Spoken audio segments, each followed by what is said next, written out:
kind of edge and mentality of this team that tells you you're not going to have that letdown? Yeah. Honestly, I think it just goes back to the foundation that we built. You know what I mean? I mean, for me personally, being here the past 2 years, this defense has just consistently gotten better and better. And I think we're a group of guys that every day we come out to practice, every day we go into the meeting rooms, we have a purpose. And we're out there to prove that last year wasn't a fluke. You know what I mean? So I feel like the standard has been set. And I think having somebody like Coach Spags to really just lay the foundation from day one and say, this is what we're shooting for, this is what we're doing, I feel like everybody's bought in. And I think that's been the best part about being out here so far. Sure. Was there a point last year where you knew how good you were going to be defensively, where you saw things coming together and said, okay, we're going to be the number 2 defense or whatever you guys ended up at? Yeah, I mean, I don't know if you guys remember last year me talking, but last year OTAs, I mean, that was when I first was like, whoa. I mean, coming from rookie year and then going to that spring, I was like, okay, things have been like a little different, you know, like something about the defense was clicking on all cylinders. And I feel like from that OTAs to going into training camp to the first game, I mean, every single game I felt like the defense just got better and better and better. And each player's got more comfortable and confident. So I saw that from a very early on time period that we were going to be really good. What do you see in that regard this year? I think the confidence has just become even more. I think that's the biggest thing for this defense out here is just we've gone through all the bumps and bruises. You know what I mean? We've worked back last year, losing some games and having to fight through playoffs and go to away games and the adversity. So coming back, I think the big thing for us is just welcoming these new guys in, you know, showing them this is the standard, this is how we practice, this is how we do things, the rookies, I mean, even the new guys that we just brought in. But I feel like everybody's really just honed it in and took it on the chin and just rolled with the punches. Coach Spagnuolo reminded us of your all-pro season. Just coming off something like that, what is your personal emphasis on how to get better and grow even from the top of the game? Yeah, I mean, last year, yeah, all-pro, but I feel like, I mean, I still was learning so much. I mean, last year was really my first time at the nickel position, and then this year, LJ leaving, moving to the outside, I mean, it's a whole different ballgame, you know what I mean? Inside, you know, you got help here and there, you can do things a little differently, but on the outside, on the island, you got to be a technician. And coming into this camp knowing that I might have to do some more of that. It's been each and every day just working little by little on technique, and just trying to perfect myself out there. So still growing, still learning, and I feel like that's one thing that wakes me up every day.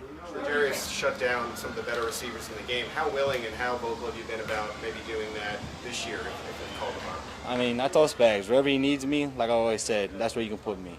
Going against the best of the best, you know, that's why we play this game, to go against the best of the best. So being able to compete no matter who it's against, I'm ready to do that. Now in that leadership, I mean, in that DB role, how much are you embracing that leadership role? Yeah, man, I mean, I'm not somebody, you know, who's going to be that rah-rah, you know, leader, jump in front, yelling at everybody. But definitely just spending a little more time outside of meetings, outside of being on the field to get to know the guys, you know, to let them know about the little knickknacks that Coach Spags' playbook can have, you know, that I came in as a rookie and being like, yo, slow it down, you know what I mean? It's a big jump come from college to learn this playbook to coming out here, Coach Reed's training camps, the LDDs, that you're going to be tired, you have your bumps and bruises. So just settle in, like, we're going to bring you up to speed. So just rely on us, and that's something that I've really been just trying to make myself do each and every day, is just making sure I tell the guys, like, it's going to be all right. Guys don't talk about it. Guys don't talk about it a lot. But Chris and Nick both talk about how they worked on their mental, you know, in the offseason. How much have you done with that? Man, it's huge. I mean, I'm someone who's big on just the mental side of everything, you know what I mean? Not just football, but just in life in general, because you never know how somebody's feeling at the end of the day. So going back to California, you know, seeing my family, seeing my little niece and nephew, and just being able to take that time to myself to just understand who I am again and just understand what I want for the rest of this year was huge for me. What about Xavier Worthy and just the trouble he's going to give defenses? Yeah, I mean, bright kid, you know what I mean? Coming in, humble, fast as hell, as everybody knows, you know what I mean? Can stretch that field definitely, but going against him, he's one of those dudes that you can just tell is just constantly learning, you know what I mean? You constantly see him talking to the coaches, talking to Pat, where he wants some ball, this and that, and the biggest thing for me is he's been catching the ball, you know what I mean? You love to see it. Guys come in here and want to run fast, want to run hard, but at the end of the day, it's catching the ball, and he's been one of those guys that's been consistent with that. I want to ask you like a couple of safeties. First of all, what do you see from Jaden in his first training camp, but then also just getting Brian Cole back with stuff? Yeah, Jaden's doing great. You know what I mean? They got him playing a few different positions, which I know as a safety it can be difficult learning this playbook, but he's asking all the right questions.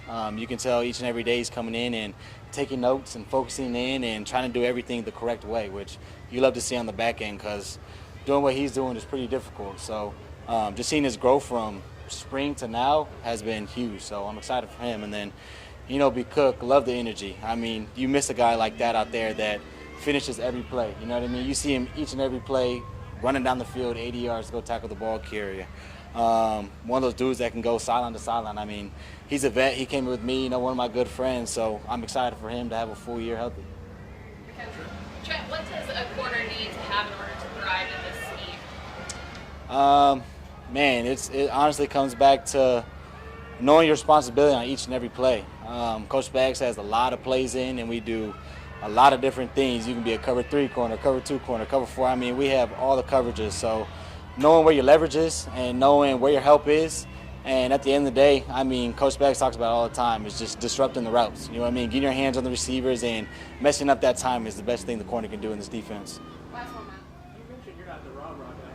Who right now is that vocal guy in the backfield? I mean, that's always been Jay Reed.